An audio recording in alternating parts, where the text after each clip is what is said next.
Shalom anak muda, selamat malam. Kita berjumpa lagi dalam ibadah online pada malam hari ini. Sekalipun kita di rumah masing-masing melaksanakan ibadah ini, saya percaya bahwa Tuhan akan bersama dengan kita. Sebelum kita memulai ibadah ini, mari kita bersatu di dalam doa. Tuhan, terima kasih buat penyertaan-Mu pada malam hari ini. Tuhan, Engkau menyertai setiap kami sepanjang minggu ini, dan pada malam hari ini Tuhan kami akan memulai ibadah kami lewat online. Biarlah Tuhan mengurapi setiap kami di rumah kami masing-masing. Tuhan, kami akan mau memuji menyembah Engkau. Hanya di dalam nama Tuhan Yesus kami berdoa dan mengucap syukur. Haleluya, amin. Terima kasih Tuhan, sebab Engkau Allah yang mulia Tuhan, sebab Engkau Allah yang layak diakui.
Shalom saudaraku yang terkasih, bagaimana kabarnya hari ini?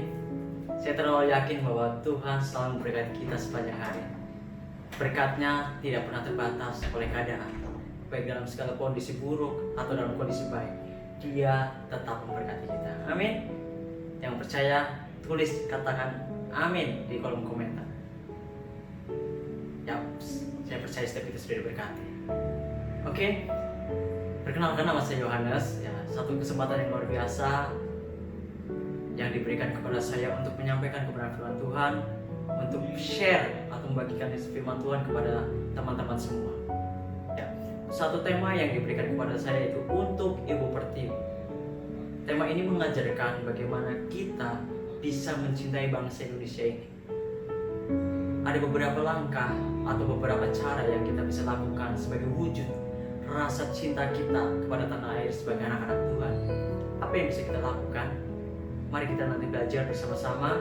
Ya, lebih jauh kita juga bersyukur 1 minggu lagi kita akan memperingati Hari Kemerdekaan Indonesia. Pada zaman dahulu banyak orang sudah mengangkat senjata demi memperjuangkan bangsa Indonesia ini. Kita sudah menikmati kemerdekaan. Tidakkah kita mau melanjutkan kemerdekaan itu supaya kita benar-benar menjadi bangsa yang merdeka? Amin. Yes. Kita mau bersama-sama untuk Ibu Pertiwi. Ada beberapa cara yang kita bisa lakukan sebagai wujud cinta kita kepada bangsa Indonesia ini. Mari kita baca ayatnya bersama-sama. Kita langsung saja buka di dalam Yeremia 29 ayat yang ke-7. Saya akan bacakan untuk teman-teman semuanya. Usahakanlah kesejahteraan kota kemana kamu aku buang, dan berdoalah untuk kota itu kepada Tuhan, sebab kesejahteraannya adalah kesejahteraanmu. Sekali lagi saya katakan, usahakanlah kesejahteraan kota kemana kamu aku buang, dan berdoalah untuk kota itu kepada Tuhan, sebab kesejahteraannya adalah kesejahteraanmu. Ayat ini berbicara mengenai orang-orang Yehuda yang mengalami pembuangan sebagai satu proses, ya, proses yang Tuhan berikan kepada bangsa Yehuda supaya mereka lebih taat kepada Tuhan. Dan Tuhan mengirimkan Yeremia untuk menuliskan surat ini sebagai satu wujud penghiburan. Nah, pada saat ini memang ayat ini ditujukan kepada orang-orang buangan. Mungkin dia bertanya atau mungkin berpikir bahwa tunggu dulu Kak, kita itu bukan orang-orang yang terbuang. Kita tidak sedang kita memang bangsa Indonesia ini adalah bangsa kita. Kita bukan orang buangan. Iya betul. Kita memang bukan orang-orang buangan. Saya tidak mengatakan seperti itu. Tapi ini yang harus saya sampaikan. Bagaimana bangsa Yehudi yang waktu itu atau bangsa Israel yang terpecah pada waktu itu menjadi Israel Utara dan Selatan. Mereka saja yang tinggal di tanah Babel yang bukan bangsanya, tetapi Tuhan memerintahkan untuk mengusahakan kesejahteraan di tempat di mana mereka buang. Terlebih lagi kita yang kita hidup di bangsa Indonesia ini yang bukan orang buangan, tidakkah kita lebih antusias, lebih rindu lagi untuk mensejahterakan bangsa Indonesia ini? Mari kita sadari panggilan ini. Apa yang kita bisa lakukan? Yang pertama, kita mau berdoa untuk bangsa Indonesia. Itu langkah pertama sebagai wujud cinta kita. Kita memang aku nggak pintar berdoa Kak, aku nggak punya karunia tersebut. Kalau kita mengaku bahwa kita adalah anak Tuhan, kita sudah punya kuasa. Tidakkah kita mempergunakan kuasa itu menjadi alat untuk memberkati bangsa Indonesia ini? Mari kita sadari ada kuasa yang Tuhan sudah berikan ketika kita percaya Yesus. Kita adalah anak-anak Allah. Mari kita berikan yang terbaik bagi bangsa Indonesia ini dengan kita mau berdoa kepada Tuhan untuk bagi kesejahteraan bangsa Indonesia ini. Mari kita sadari akan panggilan ini. Kita tidak cukup hanya sekedar menikmati kemerdekaan, tetapi kita juga berdoa untuk bangsa Indonesia, untuk yang terbaik bagi bangsa Indonesia ini. Kita tahu bagaimana bangsa Indonesia sedang dalam carut marut, kondisi ekonomi yang memang mengalami banyak bangsa yang mengalami resesi global akibat pandemi corona ini. Tidakkah kita punya hati untuk berdoa bagi bangsa Indonesia supaya bangsa Indonesia ini juga dipulihkan? Mari kita stop berdoa untuk egoisme kita, stop berdoa untuk kepuasan hati kita. Mari kita berdoa apa yang menjadi isi hati Tuhan akhir-akhir ini. Mari kita berdoa untuk kesejahteraan bangsa Indonesia ini. Ini adalah satu panggilan penting yang kita harus hidupi setiap hari. Ini bukan kayak satu list doa yang ya hari ini didoakan, besok enggak. Seharusnya berdoa bagi bangsa Indonesia ini bukan suatu pokok doa yang tertulis, tetapi ini menjadi satu hal yang ibaratnya kita wajib untuk doakan setiap hari. Ini bukan suatu doa yang hanya ucapkan sekali saja lah kalau saya ingat, enggak. Kita harus sudah berdoa setiap saat bagi bangsa Indonesia. Saya pun belajar demikian. Mari buang egoisme kita dalam berdoa. Kita tidak hanya cukup sekedar Tuhan berkati saya, Tuhan berkati saya. Tidakkah kita punya kerinduan Tuhan berkati bangsa Indonesia ini? Tuhan pulihkan ekonomi bangsa ini. Tuhan berkati bangsa ini. Mari kita sadari, jangan menjadi orang yang egois. Mari kita saat ini benar-benar punya kerinduan untuk berdoa bagi kesejahteraan bangsa ini. Ingat, doa itu gratis, tetapi hasilnya fantastis. Dan doa orang benar, bila yakin didoakan, besar kuasanya. Ini yang harus kita hidup. Doa itu harus jadi gaya hidup, bukan saat kita mau. Kalau mood kita lagi bagus, baru kita doa. Kalau enggak ya udah, nanti aja lagi Tuhan. Oke, yang jadi pertanyaan, kamu nanti masih ada enggak? Gitu kan? Ya enggak. Maka dari itu kita belajar bersama-sama. Ya, mari kita hidupi panggilan untuk berdoa. Kita mau berdoa bersyafaat bersama-sama untuk bangsa Indonesia. Mari saya ajak kita mau berdoa bagi bangsa Indonesia ini. Mari sepakat ambil waktu. Kita sepakat berdoa bagi bangsa Indonesia ini di tengah kondisi yang tidak menentu. Mari kita berdoa 30 detik sampai 1 menit, kita berdoa ambil waktu dari bantuan. Tuhan Yesus yang baik, kami berdoa memberkati bangsa Indonesia ini. Pulihkan keadaan ekonomi bangsa Indonesia. Pulihkan orang yang sedang sakit corona, yang mengalami efek dari corona. Tuhan sembuhkan, Tuhan pulihkan. Bahkan jika banyak perusahaan-perusahaan yang mengalami kebangkrutan, Tuhan Engkau pulihkan. Hai corona, pergi. Biar dengan biru dan kuasa-Mu, corona sudah dihancurkan. Kami percaya Tuhan sudah bekerja. Di dalam nama Tuhan Yesus. Haleluya. Amin. Siapa yang percaya bahwa Tuhan sudah bekerja melalui doa-doa kita? Katakan yes. Tulis kolom komentar. Thank you buat respon teman-teman. Jadi kita punya kerinduan. Mari kita lebih sungguh-sungguh lagi mau berdoa bagi bangsa Indonesia ini. Yang selanjutnya, apa yang kita bisa lakukan untuk menyatakan atau mewujudkan rasa cinta kita kepada tanah air tercinta, yaitu bangsa Indonesia. Yang kedua, mari kita membaca dalam Yesaya 60 ayat yang ke-1. Saya akan bacakan sekali lagi untuk teman-teman. Yesaya 60 ayat yang ke-1. Perikop itu mengatakan kemuliaan Sion yang akan datang. Bangkitlah, menjadi teranglah, sebab terangmu datang dan kemuliaan Tuhan terbit atasmu. Saya lanjutkan sampai 2. Sebab sesungguhnya kegelapan menutupi bumi dan kegelapan menutupi bangsa-bangsa, tetapi terang Tuhan terbit atasmu dan kemuliaannya menjadi nyata atasmu. Bangkitlah. Tuhan memerintahkan untuk kita bangkit. Artinya apa? Dari ketika kita bangkit dari kondisi yang mati, dan akhirnya apa? Kita bangun, kita bangkit. Orang mati dibangkitkan, yes. Demikian pula jika saat ini kita mungkin dalam kondisi sedang dalam mati rohani, kita mungkin mati dalam hal-hal yang lainnya, mari kita bangkit. Kenapa? Terang Tuhan sudah bersama dengan kita. Ayat ini ditujukan kepada sebagai nubuatan bahwa bagaimana Mesias akan hadir di tanah Sion atau di Israel. Jadi pada saat ini kita percaya bahwa Yesus pun sudah hadir bersama dengan kita. Tuhan Yesus sudah lahir di hati kita. Sudah saatnya kita menjadi generasi-generasi muda yang tidak tidur, yang tidak mati secara rohani, tapi menjadi generasi muda yang bangkit dari kematian rohani kita. Jika saat ini kita sedang mengalami keletihan rohani, kita akhirnya doa pun kayak, aduh Tuhan, kayak saya doa biasa aja, Tuhan gimana ini Tuhan. Atau mungkin kita penyembahan kayak, Tuhan kok aku nggak ngerasain apa-apa. Bangkit.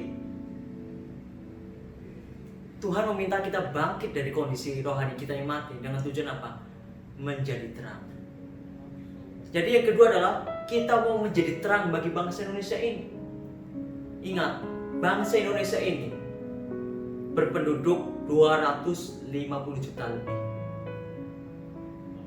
Dan populasi kekristenan tidak lebih dari 10%. Artinya kita punya PR 90% kurang lebihnya untuk dimenangkan. Tidakkah kita rindu bagaimana dari Sabang sampai Merauke mengakui bahwa Yesus adalah Tuhan dan Juru Selamat kita? Tidakkah kita punya kerinduan? Tidakkah kita mau berkata, Tuhan pakai aku, ini aku, utuslah aku. Tidakkah kita punya kerinduan, Tuhan pakai aku untuk menjadi saluran berkat buat bangsa-bangsa, khususnya terutama melalui bangsa Indonesia ini terlebih dahulu. Dari Sabang sampai Merauke, banyak mereka yang belum mengenal Tuhan. Tidakkah kita punya kerinduan, Tuhan pakai aku, perlengkapi aku untuk menjadi agen pemenang jiwa, supaya ketika satu jiwa dimenangkan, malaikat di surga itu bertepik sebelah. Dan tidakkah kita bersuka cita ketika orang yang tadi tidak diselamatkan dan akhirnya percaya kepada Tuhan Yesus oleh karena campur tangan Tuhan melalui kehidupan kita? Tidakkah kita bersuka cita? Mari kita memiliki kerinduan untuk memenangkan bangsa Indonesia ini.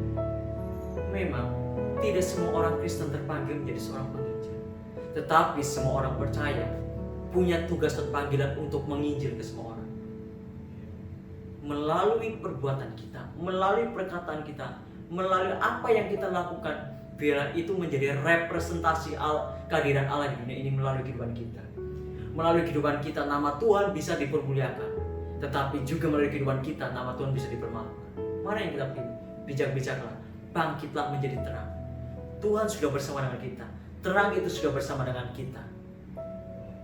Jangan menjadi terang di tempat yang sudah terang, terlalu silau nantinya.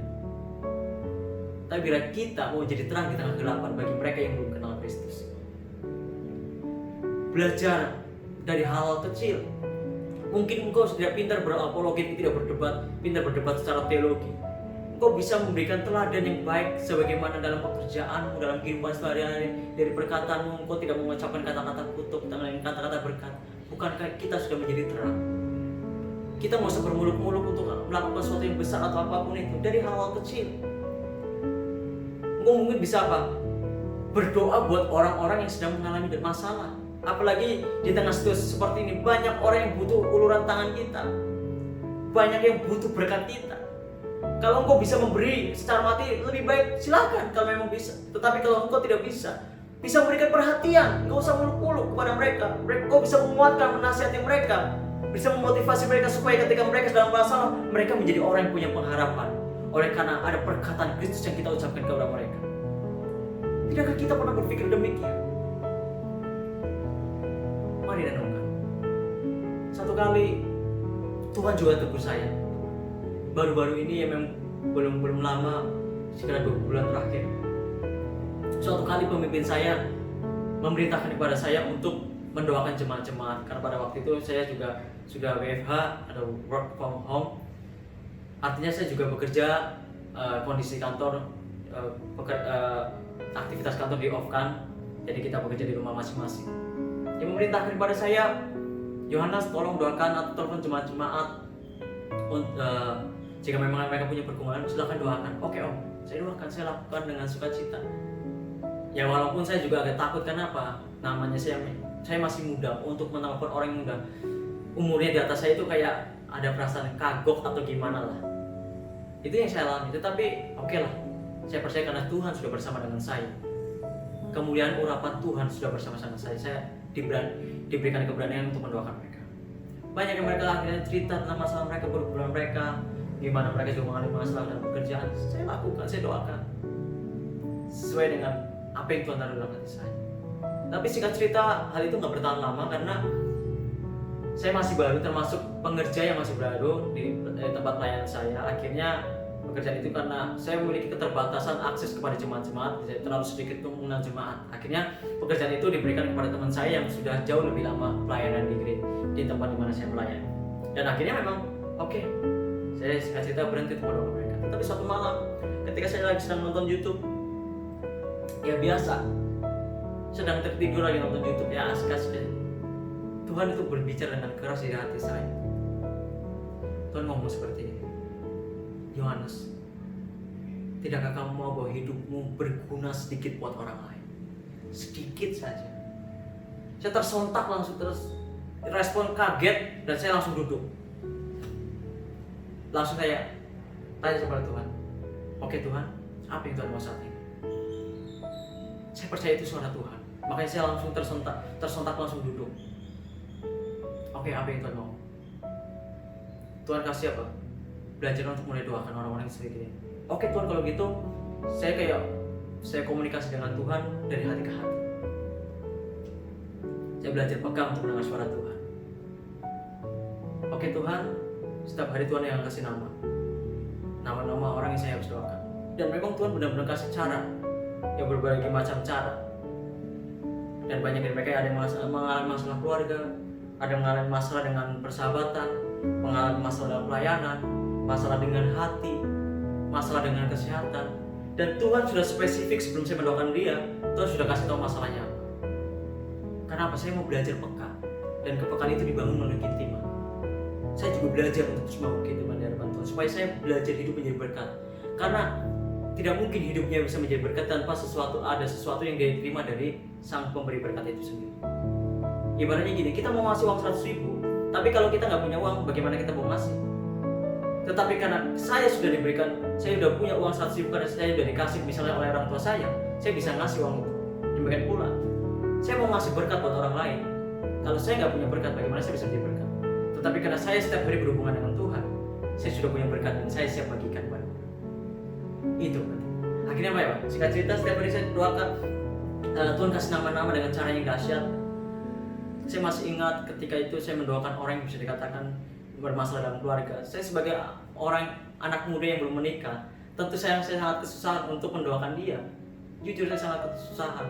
Tapi karena keberanian ilahi yang Tuhan taruh dalam kehidupan saya berani untuk berdoa. Dan benar-benar Tuhan itu bekerja sangat luar biasa. Dan saya mengalami sukacita yang luar biasa. Tidakkah kita rindu bersukacita atas apa yang Tuhan kerjakan dalam kehidupan kita?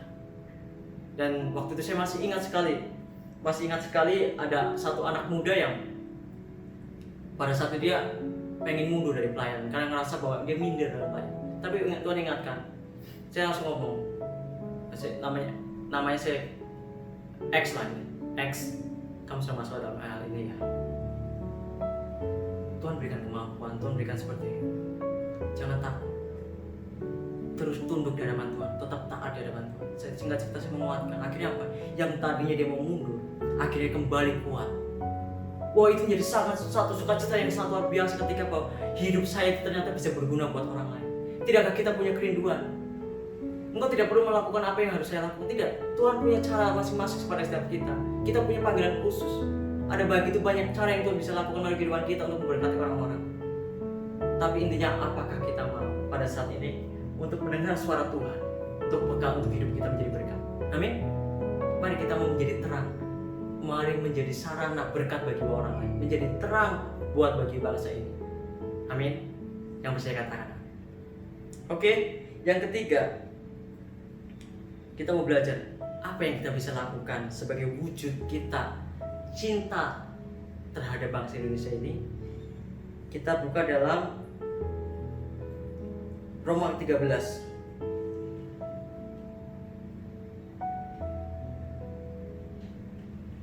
ayat 1 sampai 4. Di situ perikop mengatakan kepatuhan kepada pemerintah. Saya bacakan untuk teman-teman semuanya. Tiap-tiap orang harus takluk kepada pemerintah yang di atasnya, sebab tidak ada pemerintah yang tidak berasal dari Allah. Dan pemerintah-pemerintah yang ada ditetapkan oleh Allah. Sebab itu barang siapa melawan pemerintah, ia melawan ketetapan Allah. Dan siapa yang melakukannya akan mendatangkan hukuman atas dirinya. Sebab jika seorang berbuat baik, ia tidak usah takut kepada pemerintah. Hanya jika ia berbuat jahat, maukah kamu hidup tanpa takut terhadap pemerintah? Berbuatlah apa yang baik dan kamu akan mendapat pujian daripadanya. Karena pemerintah adalah hamba Allah untuk kebaikan. Tetapi jika engkau berbuat jahat, takut akan dia, karena tidak percuma pemerintah menyandang pedang.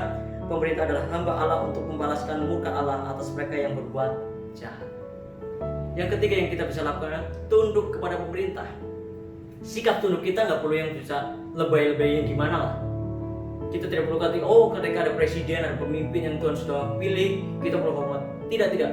Berhenti seperti itu. Berhenti untuk melakukan tindakan seperti itu. Oke, kita memang bisa lakukan hal seperti itu, tapi itu kan nggak setiap saat. Yang setiap saat kita bisa lakukan, contoh kecilnya adalah kita menghormati peraturan lalu lintas. Ketika kita menggunakan berkendara sepeda motor, kita memperlengkapi dengan surat-surat ketentuan yang ada, SIM, STNK, semuanya kita bawa. Saat kita mengendarai mobil, kita menggunakan seat belt sebagai wujud kepatuhan kita kepada pemerintah. Karena peraturan-peraturan yang sudah diberikannya bukan untuk dilanggar, tetapi untuk ditaati. Bukankah itu satu sikap ketundukan kita kepada pemerintah kita? Jangan muluk-muluk ya. Ketika kita mau tunduk pada pemerintah, dari hal-hal kecil kita mau tunduk. Dan kita juga harus menyadari bahwa tidak ada pemimpin yang sempurna. Pemimpin itu pun juga manusia yang punya banyak kesalahan. Dia bukan Tuhan. Yang terkadang dalam pengambilan keputusannya pun masih bisa salah, yang menimbulkan pro dan kontra. Tetapi ketika ada keputusan yang tidak sesuai dengan keinginan kita, apakah respon kita langsung mengutuk, kau turun, kamu dasar A, dasar B, dasar C? Tidakkah kita bersikap demikian? Tentu tidak, karena kita adalah anak Tuhan yang seharusnya apa? Benar-benar hidup menjadi berkat bagi banyak orang. Mari sadari, kita mau belajar menunjukkan rasa cinta kita kepada pemimpin kita. Ingat bahwa pemimpin itu dari Tuhan. Tuhan tidak pernah salah pilih. Yang mungkin di dalam pandangan kita pemimpin itu buruk, itu pun terjadi karena seizin Tuhan. Segala sesuatu ada dalam kendali Tuhan. Kalau Tuhan sudah pilih, berarti ada maksud dan tujuan yang Tuhan hendak perbuat. Kalau pemimpin itu dari Tuhan, sehingga kalau pemimpin itu punya kesalahan, kita bukan mengutuk pemimpin kita, tapi karena itu adalah utusan Tuhan, ya mari kita doakan di hadapan Tuhan. Supaya apa? Tuhan mengingatkan, membukakan hatinya atau pemikiran yang salah supaya dia berbalik kepada jalan yang benar. Itu yang harus kita lakukan, bukan mengutuki ABC dan selesai. Kebun binatang Tuhan mengumpat pemimpin kita. Kita nggak perlu seperti itu, bersikap yang terlalu ekstrim, terlalu radikal. Mari kita mau radikal saja di dalam Kristus. Kita mau siap mati buat Kristus. Jadi itu yang harus kita lakukan, amin. Jadi kita sama-sama belajar pada saat malam hari ini. Siapa yang sepakat dengan saya? Kita mau belajar tunduk, taat kepada pemerintah. Yang mau taat, silahkan ketik jempol di kolom komentar. Amin. Terima kasih buat respon teman-teman pada malam hari, pada saat ini. Ya, jadi kita mau belajar bersama-sama. Kita mau tunduk kepada pemerintah yang Tuhan sudah pilih. Dari hal-hal kecil, kita mau berdoa buat pemimpin kita supaya dalam pengambilan keputusannya semuanya dalam koridornya Tuhan. Kita mau belajar bersama-sama untuk ikuti apa menjadi maunya Tuhan. Mari kita belajar bersama-sama untuk terus mendengar suara Tuhan setiap saat. Jadi mari kita belajar bersama-sama. Tunjukkan rasa cinta kita kepada bangsa ini. Dengan apa? Yang pertama adalah berdoa untuk kesejahteraan bangsa. Yang kedua, kita mau hidup menjadi terang. Yang ketiga, kita mau tunduk kepada pemerintah yang Tuhan sudah pilih. Mari kita bersepakat bersama-sama. Biarlah firman Tuhan bisa menjadi berkat buat kita pada saat ini. Tuhan Yesus berkati. Mari kita ambil waktu sejenak untuk berdoa. Mari kita bersepakat. Tuhan Kau yang memberkati Tuhan bangsa Indonesia ini. Pulihkan kondisi ekonomi, pulihkan perusahaan-perusahaan yang mengalami kebangkrutan, orang yang mengalami PHK. Tuhan Kau memberkati mereka semua. Tuhan yang tolong mereka semua. Biarlah Tuhan mereka diberikan jalan keluar yang terbaik daripada-Mu. Biarlah Tuhan pakai kami untuk menjadi sarana kemuliaan, untuk menjadi berkat bagi banyak orang, supaya melalui kehidupan kami banyak orang yang menangkan, bahkan mereka menjadi mengakui Yesus adalah Tuhan dan Selamat mereka secara pribadi. Dan Tuhan Kau juga memberkati pemimpin kami, diberikan hikmat, kebijaksanaan, roh takut akan Tuhan dalam kehidupan mereka. Biarlah kami Tuhan pakai kami untuk menjadi alat kemuliaan menjadi representasi kehadiran-Mu di tengah bangsa Indonesia ini, sehingga melalui kehidupan kami nama-Mu saja yang dipermuliakan. Amin Tuhan, terpujilah nama-Mu kekal selamanya, pakai hidup kami menjadi kemuliaan-Mu. Hanya di nama Yesus kami sudah berdoa syukur. Haleluya. Amin. Shalom, selamat malam minggu rekan-rekan muda yang hadir hari ini dalam ibadah online kita. Di bulan Agustus ini saya tetap percaya kita menikmati kebaikan Tuhan. Dan hari ini semua dilawat oleh Tuhan melalui pujian dan penyembahan dan kebenaran firman Tuhan yang dibawakan hambanya Yohanes Eko, rekan sejawat yang sungguh luar biasa memberkati setiap kita hari ini. Dan sebentar sebelum kita mengakhiri ibadah kita teduhkan hati kita bersatu di dalam doa. Kami mengucap syukur Tuhan buat semua kebaikan, anugerah dan kasih setia Tuhan. Terima kasih kesempatan malam hari ini kami bisa beribadah semua karena anugerah Tuhan. Dan kami percaya Tuhan setiap kami dilawat oleh Tuhan. Bagi setiap hamba-hamba-Mu yang mengambil bagian dalam pelayanan, Tuhan memberkati, Tuhan mengurapi di dalam nama Tuhan Yesus. Biar setiap kami menikmati kebaikan Tuhan. Jari lelah kami di ladang pelayanan Tuhan tidak pernah mengecewakan. Karena Tuhan selalu memberikan yang terbaik dalam kehidupan kami. Terima kasih juga Tuhan buat hamba-Mu Yohanes Eko yang sudah menyampaikan kisah Tuhan. Tuhan mengurapi dengan kuat kuasa Tuhan yang dahsyat dan ajaib. Dan sebentar Tuhan, sebelum kami mengakhiri ibadah kami mengangkat kedua tangan kami, mau menerima berkat daripada Tuhan. Pulanglah dengan damai sejahtera daripada Allah Bapa, kasih sayang daripada Yesus Kristus, dan penyertaan daripada Roh Kudus menyertai kita mulai malam hari ini sampai kedatangan kali kedua. Pulang, lakukan kebenaran firman Tuhan, agar dari kehidupan kita, di tengah-tengah keluarga, komunitas, pekerjaan, studi kita, nama Tuhan ditinggikan dan dimuliakan. Di dalam nama Tuhan Yesus, kami berdoa dan mengucap syukur. Yang percaya, sama-sama katakan, amin. Haleluya. Selamat malam minggu. Tuhan Yesus memberkati. Haleluya.